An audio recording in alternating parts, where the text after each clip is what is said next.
안녕하세요. 졸업 프로젝트 12팀 요구사항 분석 보고서 발표를 시작하겠습니다. 요구사항 분석 동기, 계획, 과정, 결과, 평가의 순으로 발표를 진행하겠습니다. 요구사항 분석 동기입니다. 말하는 요구사항은 특정 목적을 위해 사용자가 필요로 하는 조건이나 능력을 명시하는 것으로 계획서, 제안 요청서, 명세서 등 제시된 문서에 맞추어 대상 소프트웨어가 갖추어야 할 조건이나 능력을 기술하는 것을 의미합니다. 이번 분석을 토대로 관련 사용자 요구사항, 기능 요구사항을 거쳐 시스템 장비 구성, 인터페이스, 데이터 요구사항 분석을 진행을 통해 다음을 목표로 프로젝트 진행을 하고자 하였습니다. 첫 번째로 요구사항 도출, 분석을 기반으로 세부 구형 기능 단위로 상세화, 구체화할 것입니다. 두 번째로 초기 단계 불명확한 요구사항으로 인해 프로젝트 도중 발생할 수 있는 불필요하거나 원래 취지와 벗어나는 변경 증가를 방지할 것입니다. 마지막으로 개발 전 기획 단계에서 이번 프로젝트 규모와 개발 기간 추정에 도움이 될 것입니다. 다음은 요구사항 분석 계획입니다. 저희는 다음에 4가지 항목으로 나누어 요구사항 분석을 진행했습니다. 첫 번째는 기능 요구사항이며 목표 시스템이 반드시 수행해야 하거나 목표 시스템을 이용하여 사용자가 반드시 수행할 수 있어야 하는 기능에 대하여 기술했습니다. 개별 기능 요구사항은 전체 시스템의 계층적 구조 분석을 통해 세부 기능별 상세 요구사항을 작성해야 하며 기능 수행을 위한 데이터 요구사항과 연계를 고려하여 기술했습니다. 두 번째는 시스템 장비 구성 요구사항이며 목표 사업 수행을 위해 필요한 하드웨어, 소프트웨어, 네트워크 등의 도입 장비를 기술했습니다. 세 번째는 인터페이스 요구사항이며 목표 시스템과 외부를 연결하는 시스템 인터페이스와 사용자 인터페이스에 대한 요구사항을 기술했습니다.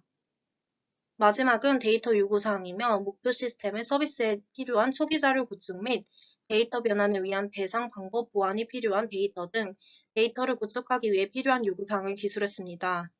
그리고 목표 시스템이 수행해야 할 기능을 파악하기 위해 기능 요구사항을 목표 기능의 원활한 실행 및 성능 확보 방안을 분석하기 위해 시스템 장비 구성, 인터페이스, 데이터 요구사항 분석을 진행했습니다. 다음은 요구사항 분석 과정입니다. 저희는 다음과 같은 일정으로 요구사항 분석 과정을 진행했습니다.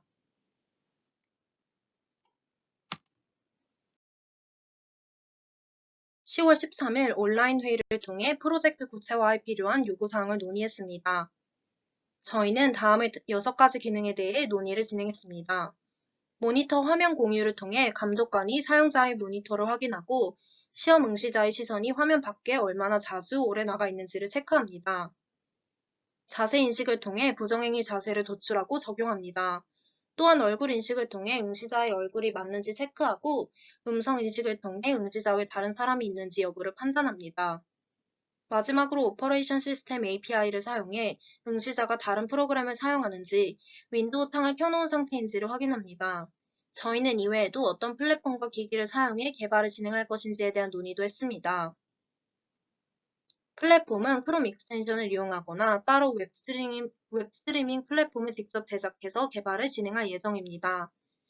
또한 시험 응시에 사용할 기기는 웹캠만 사용하거나 웹캠과 스마트폰 캠 모두를 사용하기로 정했습니다.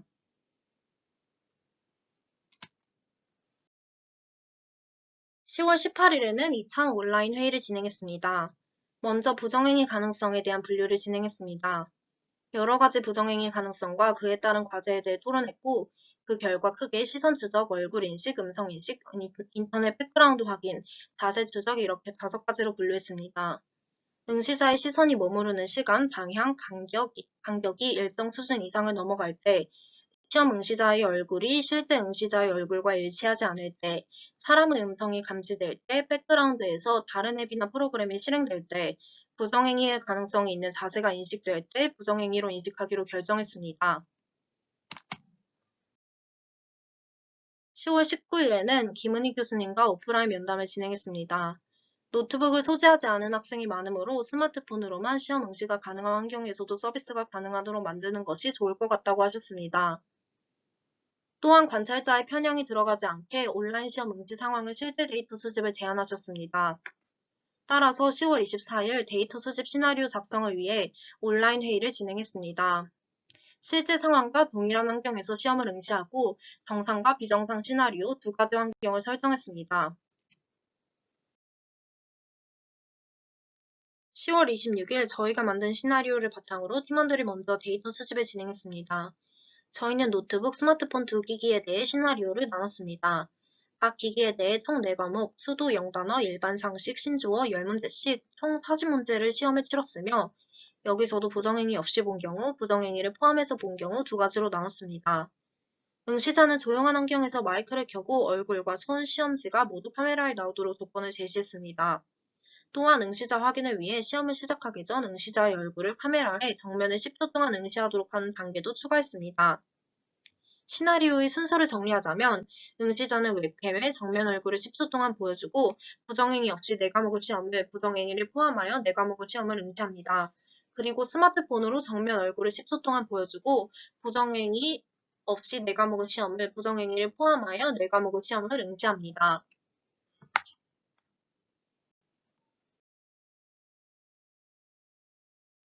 10월 26일 직접 수집한 데이터를 평가했습니다. 사전 데이터 수집을 하면서 겪은 어려움을 토대로 다음과 같이 변경했습니다. 카메라에 응시자의 얼굴과 손, 시험지가 모두 나오는 것이 어렵다는 사실을 깨닫고 웹캠은 정면 기준 좌우 45도 각도 사이에서 데이터를 수집하는 것으로 하였고 핸드폰은 세로로 촬영하기로 했습니다. 실험자에게 커닝페이퍼를 제공할 때 파일로 제공을 한다면 문제 확인과 커닝페이퍼 확인을 동시에 할 수 없는 문제가 발생하기 때문에 커닝페이퍼는 종이로 제공하기로 했습니다. 부정행위를 포함한 시험에서 부정행위를 시도한 문제를 응시자가 저희에게 알려주도록 하였으나 저희가 영상을 확인했을 때 어떤 응시자가 현재 어떤 문제를 푸는 중인지 알 수 없기 때문에 해당 데이터는 받지 않기로 했습니다. 마지막으로 줌을 사용할 때 화면 공유를 하면서 영상 녹화가 불가능하기 때문에 구글 미트로 플랫폼을 변경하고 반디캠과 같은 다른 녹화 프로그램을 통해 녹화를 진행하기로 했습니다. 이러한 자체 데이터 수집이 없었다면 실제 데이터 수집 과정에서 많은 어려움을 겪었을 것으로 예상됩니다.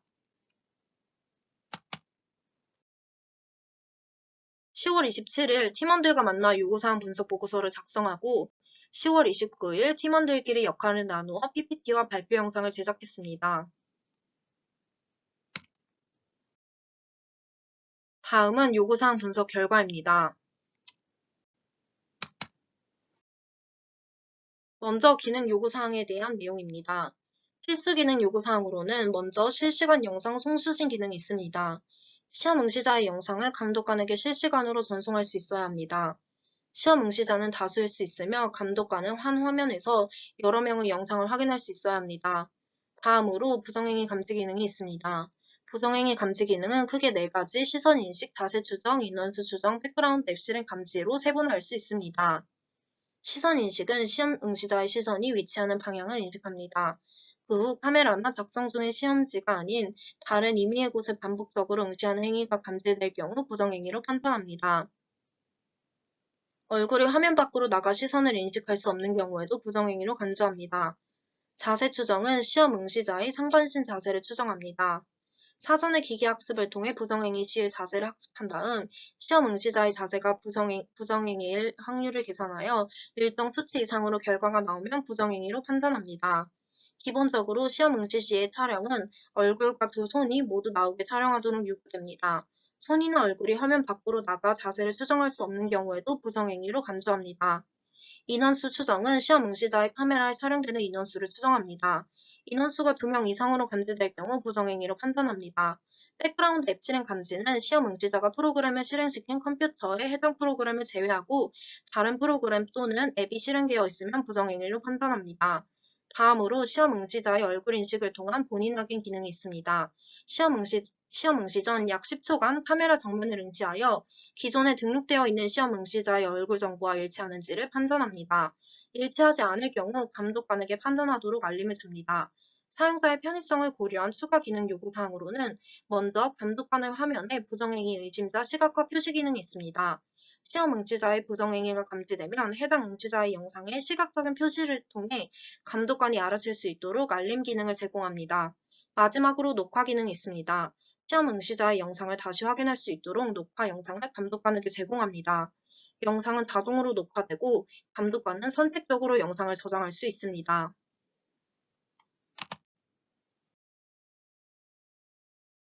다음은 시스템 장비 구성에 대한 내용입니다. 플랫폼 서버는 다음과 같은 사양의 컴퓨터를 사용하여 메인 서버로 이용할 예정입니다. 운영체제는 리눅스와 윈도우 환경을 이용할 것이고 IDE는 파이썬과 VS 코드를 사용할 것입니다. 호스팅 및 클라우드 서버는 아마존 EC2 S3를 사용할 예정입니다. 다음은 인터페이스 요구사항에 대한 내용입니다. 시험 시작 전 화상그룹 회의에 감독관과 응시자 모두 참여합니다. 시험 준비 단계에서 정면 얼굴을 카메라에 10초 응시한 후 응시자의 손, 시험지, 얼굴이 모두 화면에 들어오도록 조정합니다. 시험 진행 중 자세, 시선, 백그라운드 추적을 통해 부정행위 가능성을 판단하고 부정행위 가능성이 판단될 시 감독관에게 실시간으로 알림 및 타임로그를 전송합니다. 시험이 끝난 후 부정행위 타임로그로 북마크를 생성하고 녹화 영상을 감독관에게 전송합니다. 다음은 데이터 요구사항에 대한 내용입니다. 데이터 수집 시나리오는 부정행위를 하지 않은 정상적 시험, 부정행위를 포함한 비정상적 시험 응시 영상 두 가지로 나눴습니다. 또한 웹캠과 스마트폰 캠 두 가지 기기에 대해 각각 정면 얼굴을 10초 이상 응시하고 정상적 시험, 비정상적 시험을 응시했습니다. 정상적 시험은 각 과목당 1분, 비정상적 시험은 부정행위 시간을 고려해 2분으로 제한했습니다. 다음은 요구사항 분석 평가입니다. 이현세 팀원은 개발자의 의도가 들어간 데이터는 실효성이 없다는 피드백을 통해 시나리오를 작성해 관찰자의 편향을 최소화할 수 있었다고 했습니다. 또한 요구사항 분석 보고서 작성을 통해 효율적인 프로젝트 진행에 많은 도움을 얻을 수 있었다고 평가했습니다. 강인한 팀원은 문제를 정의할 때 기본적으로 데이터셋의 형태를 미리 확인할 필요성을 느꼈다고 했습니다. 또한 실제 실험자들을 대상으로 데이터 수집을 하기 직전에 팀원들끼리 자체 데이터 수집을 함으로써 실제 데이터 수집 과정에서 발생할 수 있는 문제를 예방할 수 있어 만족스러웠다고 평가했습니다. 김지민 팀원은 데이터 수집 시나리오 작성 전에 일반적인 전체 사용자의 입장을 고려하지 못하고 개발자의 입장에서밖에 생각하지 못한 아쉬움이 있었고 소프트웨어 개발 시작에 앞서 제대로 된 기획과 데이터 수집 그리고 철저한 요구사항 분석의 중요성을 깨닫는 기회가 되었다고 했습니다. 마지막으로 사연진 팀원은 데이터셋을 위한 시나리오 작성 과정에서 구현 방향에 대한 아이디어를 도출할 수 있었고 자체 데이터 수집 과정에서 예상치 못했던 부정행위의 가능성을 발견할 수 있었다고 평가했습니다. 여기까지가 졸업 프로젝트 12팀 요구사항 분석 보고서 발표였습니다. 감사합니다.